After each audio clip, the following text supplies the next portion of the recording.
Olá, eu sou Rodrigo Pocente, Head de Fundos Imobiliários do Fator. Estamos aqui hoje para falar um pouquinho sobre os acontecimentos do VRTM, nosso fundo multi-estratégia. Esse é o primeiro vídeo do VRTM. O VRTM é o nosso fundo multi-estratégia, a gente lançou ele em novembro de 2023. A gente captou aproximadamente aí 119 milhões, a gente ficou muito contente com essa conquista, a gente agradece bastante aí a confiança dos investidores.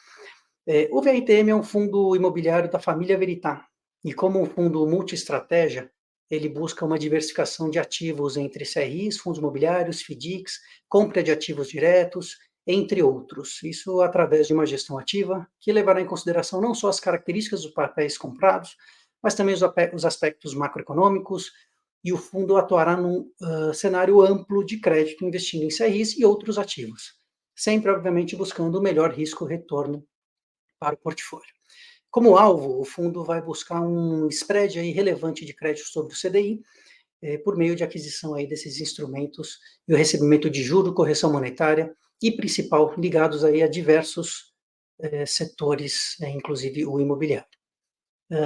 Um ponto importante que a gente queria comentar, embora previsto no regulamento do fundo, a gestão, com o fim de demonstrar maior alinhamento com os cotistas, decidiu por renunciar à taxa de performance até 31 de dezembro de 2025. Então, o fundo foi criado em novembro de 23 e a gente, até 31 de dezembro de 2025, então um pouco mais aí de 2 anos, não vamos fazer jus a nenhum ganho em relação à taxa de performance.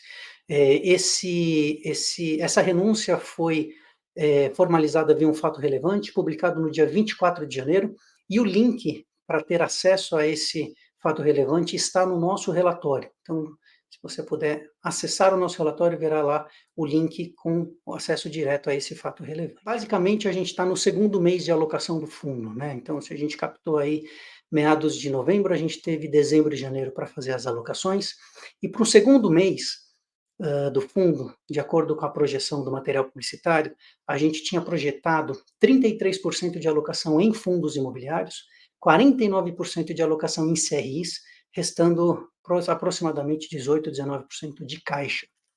Bom, falando de performance, apesar de um histórico curto, a gente conseguiu aí no primeiro mês, muito curto, praticamente uma alocação em CDI, aí em compromissado a gente pagou 0,3 centavos por cota, no segundo mês já conseguimos pagar 9 centavos por cota, no terceiro mês 8 centavos por cota, lembrando que a gente ainda não finalizou a alocação. Isso aí perfaz aí no final do dia os nossos últimos 2 meses, 109% do CDI em dezembro de 23, 90% de CDI em janeiro de 23. Mas estamos, mais uma vez, fazendo as alocações, devemos terminar aí entre fevereiro e março. Bom, falando um pouquinho aí do desempenho do fundo, de novo, a gente acabou de lançar, foi um IPO, a gente tem aí um nível de liquidez muito baixo ainda, aí por volta de 50, 70 mil. A cota, ela teve um ganho nesses primeiros meses, a gente pagou um bom dividendo, provavelmente chamou a atenção aí de alguns cotistas, então aí a cota foi emitida a R$10, já tem aí trabalhado entre R$10,50 e R$11, a gente tem visto essa variação, e ela encerrou o mês aí de janeiro de 24 a R$10,78. Falando de diversificação, ainda não temos uma grande diversificação, apesar de ser uma tese não só do Verità Índice de Preços, mas também do Verità Multi-Estratégia, o VRTM11. A gente ainda está no começo das alocações, essa concentração e essa diversificação vão começar a ficar mais evidentes com o passar do tempo, com a oxigenação da carteira e, naturalmente, com o crescimento do fundo. Tá?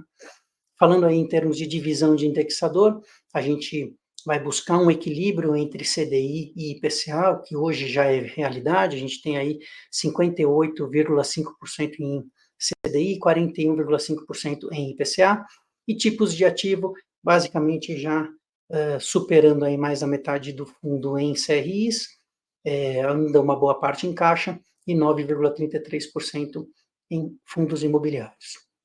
Falando das taxas médias dos CRIs, a gente já falou um pouquinho na introdução, mas só para complementar, dos 41,5% da carteira que estão aí em IPCA, a gente tem uma taxa de aquisição de média de 10,43 e das operações em CDI uma taxa de aquisição média de 2,97.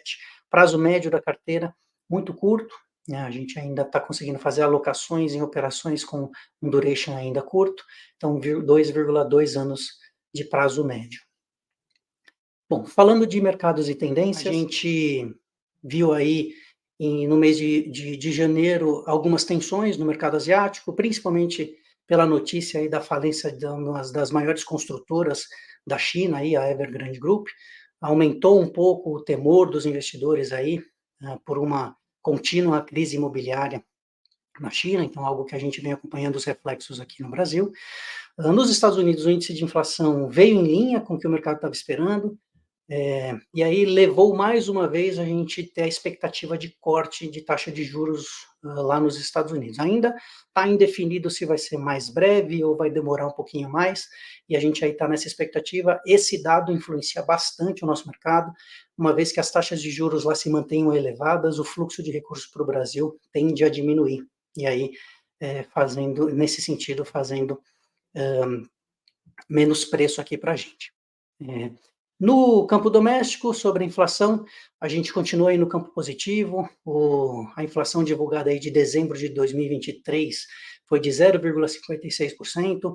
O índice teve uma ligeira elevação frente aos meses anteriores, mas ainda em patamares controlados.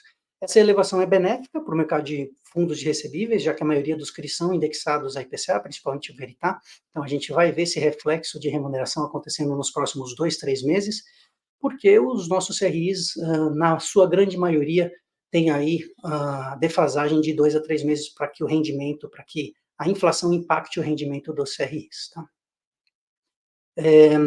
Sobre a inflação ainda no mercado doméstico, o cenário demonstra que a inflação está sendo acompanhada de perto. Os próximos cortes dependerão, obviamente, dessa evolução da dinâmica inflacionária, mas apesar desse aumento ter sido um pouquinho acima do esperado em dezembro, a gente ainda acredita que a queda de taxa de juros aí vai se manter, e esse ciclo de queda aí vai se manter por mais algum tempo. A gente ainda não sabe, não tem muita certeza de que patamar de taxa de juros que a gente vai ter no final do ciclo, mas a gente acredita aí que pelo menos abaixo de 2 dígitos a gente vai conseguir alcançar alguma coisa ali, esperamos em torno de 9, 9,5. Então, por esse mês é isso. Se você gostou do conteúdo, se inscreva no canal, ative o sininho e nos acompanhe nas redes sociais. Muito obrigado e até a próxima.